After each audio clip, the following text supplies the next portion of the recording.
In this edition of the TV News, the No S Nicknames NBA Finals begin.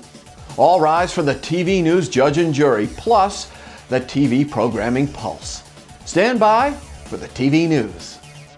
This is the TVNews.tv, brought to you by CTAM Summit and CTAM Insights.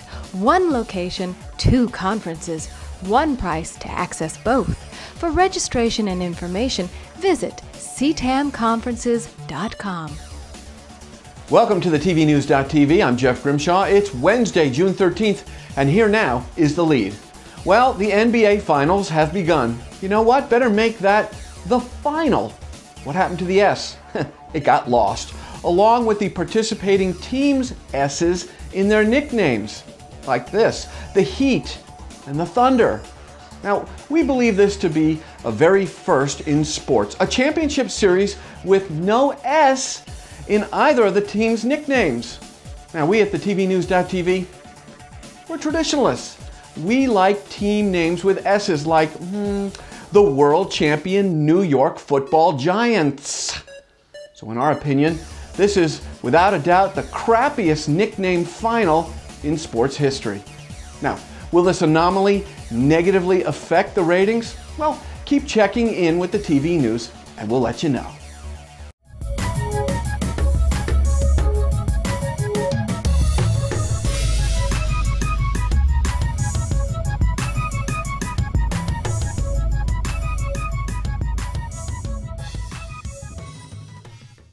The TVNews.tv court is now in session. So here now to tell you about Nicole Mitchell versus the Weather Channel with huge PR implications is our judge and jury, media legal analyst Gwendolyn Lindsay Jackson. All rise. Something was brought to my attention that's very disturbing.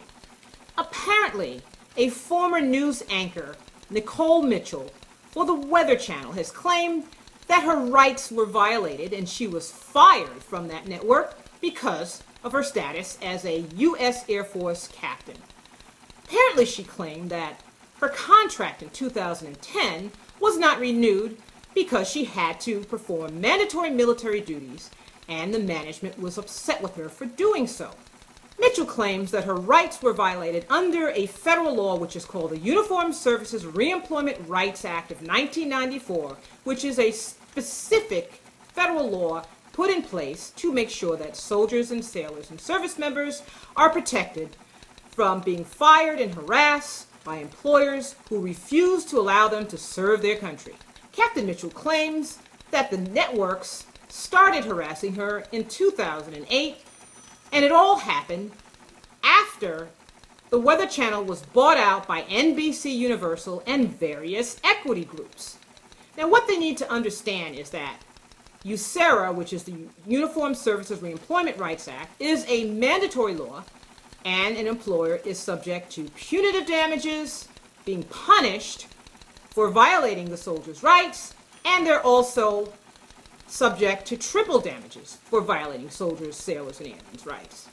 I sympathize with Captain Mitchell because as a retired reservist, retired military lawyer, retired major, I feel that it's deplorable that in this day and age, especially during time of war, that our soldiers, sailors, and airmen, service members, have to worry about being harassed and fired because they are protecting us. I hope that Captain Mitchell is reinstated to her civilian employer at the Weather Channel as soon as possible. All rise. The TV News Judge and Jury is brought to you by TVLegalNews.com, featuring media legal analyst Gwendolyn Lindsay Jackson. Log on to TVLegalNews.com. Well, regrettably, at least for us, Susan Hibben is on assignment, so I will fill in with the TV programming pulse. So, does A&E's contemporary country hit Longmire have legs? It sure does.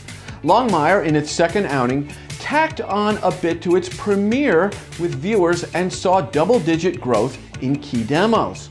Hey, and while we're on the subject of A&E, you want a side order of Soylent Green TV with that? Okay, A&E will oblige by serving up a two-night, 4-hour retelling of Robin Cook's med thriller, Coma. Yeah, Coma. Well, I guess Michael Douglas just wasn't good enough in the original. And so, something truly original will never see the light of day on TV so that A&E can deliver its share of Soylent Green TV. A shame. A shame indeed. What if you could combine the impact of traditional TV on-air promotion with the relationship-building power of social media? Now you can with Soma Promotion, only from American Ingenuity Media. To get your Soma email, tgrim@americaningenuitytv.com. All right, here's what's coming up for the rest of the week on the TV news. Thursday, we review TNT's Dallas, plus our 2-minute TV Tarot tackles the long-term viability of Dallas. And on Friday, it's the Sports TV News, followed by the TV News The Next Generation. Have you made your plans yet to attend the only trade event where you get two conferences at one location for just one price? Yeah, it's CTAM Summit and CTAM Insights. It happens October 14th through the 16th. And right now, you can save big with an early bird discount. Now, for information and registration, all you have to do is visit ctamconferences.com. We want you to be one of our fantastic sponsors, just like CTAM. Here's how you can get started. Just email us at advertise@thetvnews.tv, and we look forward to hearing from you. And that about does it for this edition of the TV News. I'm Jeff Grimshaw. We thank you very, very much for watching, and as always, go out and make it a good day.